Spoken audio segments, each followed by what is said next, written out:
Hello बच्चों, आपका स्वागत है हमारे नए YouTube channel Rahul inspires you पर। तो आज हम लोग पढ़ने वाले हैं एक 9th-10th का बहुत ही बेसिक टॉपिक और इंटर में भी 2 नंबर का पूछे जाने वाला active and passive voice. Active and passive voice जो इंटर में है हमारा, वो एक टॉपिक होता है ट्रांसफॉर्मेशन, जिसमें टॉपिक आता है एक्टिव एंड पैसिव वॉइस। तो आज हम लोग वो टॉपिक पढ़ने वाले हैं जिसका नाम है एक्टिव एंड पैसिव वॉइस।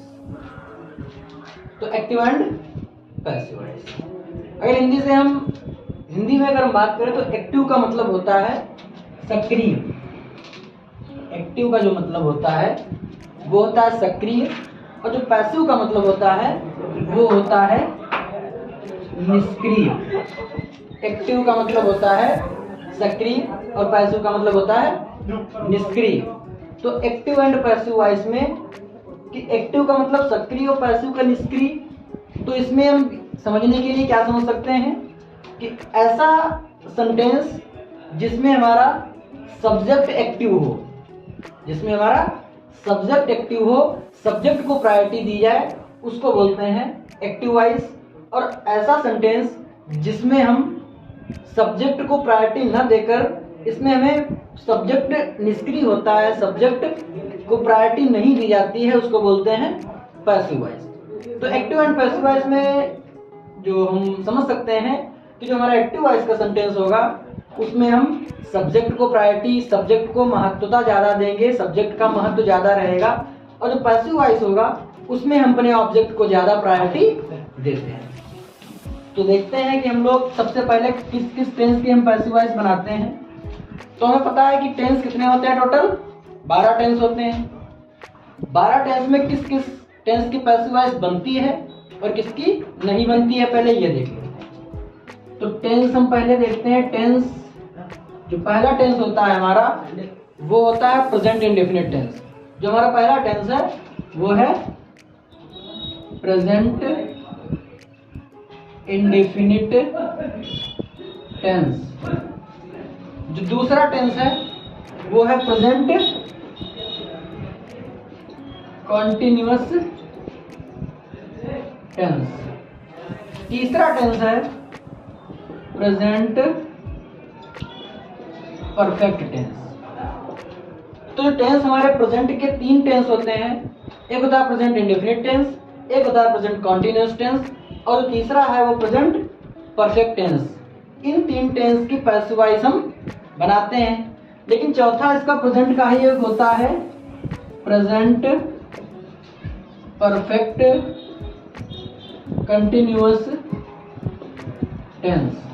तो प्रेजेंट के 4 टेंस होते हैं, लेकिन जो प्रेजेंट की पैसिव वॉइस जिनकी बनती है वो केवल 3 टेंस है, present indefinite, present continuous, present perfect और प्रेजेंट परफेक्ट कंटिन्यूअस टेंस। तो पहले हमने प्रेजेंट के देखे 4 टेंस होते हैं, तो जिसकी हम सबसे पहले शुरुआत करते हैं प्रेजेंट में प्रेजेंट इंडेफिनिट टेंस की पैसिव वॉइस बनाना। तो सबसे पहले हम देखते हैं कि जो पैसिव वॉइस किसकी बनाएंगे, वो प्रेजेंट इंडेफिनिट टेंस की बनाएंगे। तो देखते हैं पहला प्रेजेंट इंडेफिनिट टेंस। तो फिर से एक बात समझ लें, हमने एक्टिव वॉइस क्या बताया कि ऐसा टेंस जिसमें हम अपने सब्जेक्ट को ज्यादा वैल्यू देते हैं, प्रायोरिटी देते हैं, वो टेंस कहलाता है एक्टिव वॉइस।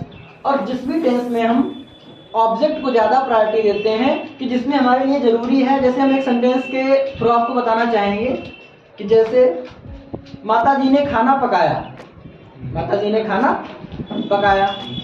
तो इसमें हमने देखा कि माता जी ने खाना पकाया, इसमें जो सबसे पहले नाम बोला जा रहा है कि खाना किसने बनाया है, तो किसको बोला गया कि माता जी ने खाना बनाया। लेकिन अगर ये इसी सेंटेंस को सेम मीनिंग के साथ में, सेम अर्थ के साथ में हम पैसिव वॉइस में बोलें कि इसमें ये जरूरी नहीं हम देखें कि खाना किसने बनाया, इसमें हम ये देखेंगे कि खाना किसके द्वारा बनाया गया, तो हम ये कहें केवल कि खाना बनाया गया माता जी के द्वारा। तो इसमें हमारे लिए जो जरूरी है वो ये है कि खाना बनाया गया है, ना कि किसके द्वारा बनाया गया है, ये जरूरी हमें नहीं है। तो अब देखते हैं कि पहला प्रेजेंट इंडेफिनिट टेंस में, तो सबसे पहले प्रेजेंट इंडेफिनिट लिखते हैं, प्रेजेंट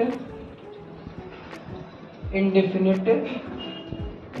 तो प्रेजेंट इंडेफिनिट टेंस में भी सेंटेंस जो हमने एक दिन बताया, अभी नहीं बताया फिलहाल, तो एक अफर्मेटिव होता है, नेगेटिव होता है, इंट्रोगेटिव। इंट्रोगेटिव में भी दो तरीके के होते हैं, फर्स्ट टाइप और सेकेंड टाइप। तो प्रेजेंट इंडेफिनिट टेंस में सबसे पहले हम देखते हैं अफर्मेटिव सेंटेंस। अफर्मेटिव सेंटेंस, तो अफर्मेटिव सेंटेंस है, उसके लिए सबसे पहले हम देखते हैं एक्टिव वॉइस रूल, क्योंकि एक्टिव वॉइस में जो हमने टेंस के रूल पढ़े हैं वो सभी हमारे एक्टिव वॉइस रूल होते हैं। तो सबसे पहले हम प्रेजेंट इंडेफिनिट टेंस में जो अफर्मेटिव सेंटेंस है उसका हम एक्टिव वॉइस रूल देखते हैं।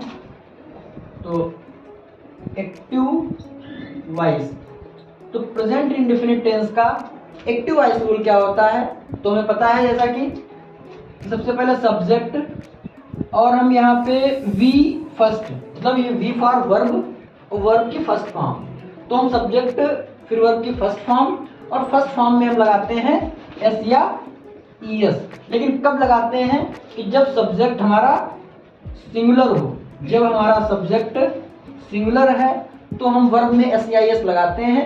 अदरवाइज अगर हमारा सब्जेक्ट प्लूरल है तो हम एस या ईएस नहीं लगाते हैं, केवल वर्ब की फर्स्ट फॉर्म ही लिखते हैं। तो सब्जेक्ट वर्ब की फर्स्ट फॉर्म में एस या ईएस, और उसके बाद में आता है ऑब्जेक्ट। तो सब्जेक्ट वर्ब की फर्स्ट फॉर्म में एस या ईएस और ऑब्जेक्ट। अगर कुछ भी बचता है हमारे सेंटेंस में तो उसको हम ओ डब्ल्यू, मतलब अदर वर्ड से हम डिनोट कर सकते हैं। उसको कह सकते हैं कि हमारे अगर सेंटेंस में कुछ बचा है सब्जेक्ट वर्ब और ऑब्जेक्ट के अलावा, तो उसको हम अदर वर्ड की जगह पर रख सकते हैं। तो अब हम पैसिव वॉइस इसका देखेंगे, इसी टेंस का हम पैसिव वॉइस देखेंगे। तो पैसिव वॉइस में हमारा जो पहला बेसिक रूल है कि हम किसी भी, एक्टिव वॉइस में हमने बताया था कि सब्जेक्ट को प्रायोरिटी दी जाती है। अब पैसिव वॉइस में हम सब्जेक्ट को ना देखकर पहले हम ऑब्जेक्ट को देखेंगे क्या काम हो रहा है। तो पैसिव वॉइस के रूल में सबसे पहले ऑब्जेक्ट, फिर अब इसमें कोई हेल्पिंग वर्ब नहीं थी अफर्मेटिव सेंटेंस में, एक्टिव वॉइस का जो था, तो पैसिव वॉइस में हमको एक हेल्पिंग वर्ब लगानी पड़ेगी। तो कौन सी हेल्पिंग वर्ब, या तो इज लगती है या आर लगती है या एम। तो ऑब्जेक्ट के साथ में इज आर एम में से कोई हेल्पिंग वर्ब लगानी पड़ेगी। ये हमें पता है इज कब लगता है, आर कब लगता है, एम कब लगता है। तो ऑब्जेक्ट इज आर एम, उसके बाद में आता है वर्ब का नंबर। तो जो पैसिव वॉइस सेंटेंस होगा, किसी भी पैसिव वॉइस की टेंस की हम बात करेंगे तो हमेशा ही उसमें वर्ब की थर्ड फॉर्म का प्रयोग किया जाता है। तो object is are am passive voice में, कि हर पैसिव वॉइस के टेंस में वर्ब की थर्ड फॉर्म का प्रयोग करेंगे। इसके बाद में तो object is are am verb की थर्ड फॉर्म। इसके बाद में एक आता है नंबर प्रीपोजिशन का, वर्ब की जो थर्ड फॉर्म है, उसके बाद में कि काम किसके द्वारा, जो काम होगा वो किसके द्वारा हुआ है।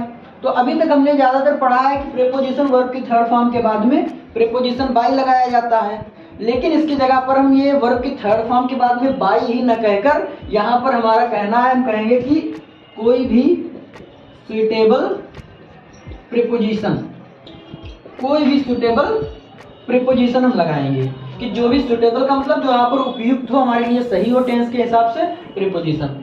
लेकिन ऐसा होता है कि ज्यादातर सेंटेंसेस होते हैं उनमें, क्योंकि जो काम, जो सेंटेंस होगा हमारा उसमें कोई काम हो रहा होगा, और काम को कोई करने वाला होगा, किसी के द्वारा हुआ होगा, इसलिए हम सुटेबल प्रीपोजिशन की जगह पर यही बोलते हैं कि ज्यादातर जो प्रीपोजिशन होती है वो बाई ही लगती है। इसीलिए लोग अक्सर ये कह देते हैं कि वर्ब की थर्ड फॉर्म बाई, लेकिन हमारे लिए ये कहना ज्यादा सही है कि कोई भी सुटेबल प्रीपोजिशन लग सकती है। हाँ, ये कहते हैं कि ज्यादातर जो चांस होते हैं वो बाई ही लगता है। इसके बाद में बाई, अब किसके द्वारा काम हुआ है, सब्जेक्ट, तो बाई और सब्जेक्ट। इसके बाद हम जल्दी से एक एग्जांपल देख लेते हैं। तो एक एग्जांपल देखो, कि एग्जांपल है कि एक्टिव वॉइस में हम एग्जांपल लिख रहे हैं। मान लो कि Rohit writes a letter daily. तो Rohit writes a letter daily, कि रोहित राइट्स माने लिखता है, लेटर माने एक पत्र, डेली माने प्रतिदिन। रोहित प्रतिदिन एक पत्र लिखता है।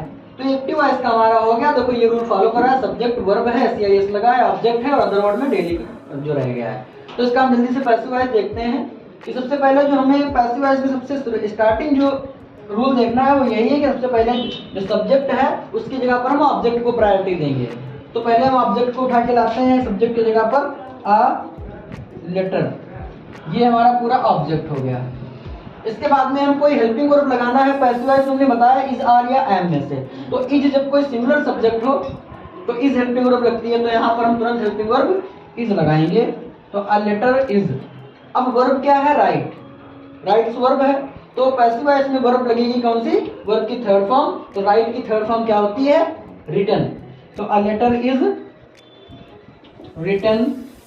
अब हमने बताया कोई भी प्रीपोजिशन लगेगी, लेकिन ज्यादातर प्रीपोजिशन बाई का ही यूज किया जाता है, तो यहाँ पर हम प्रीपोजिशन लगाएंगे बाई। तो a letter is written by. अब सब्जेक्ट हमारा क्या था?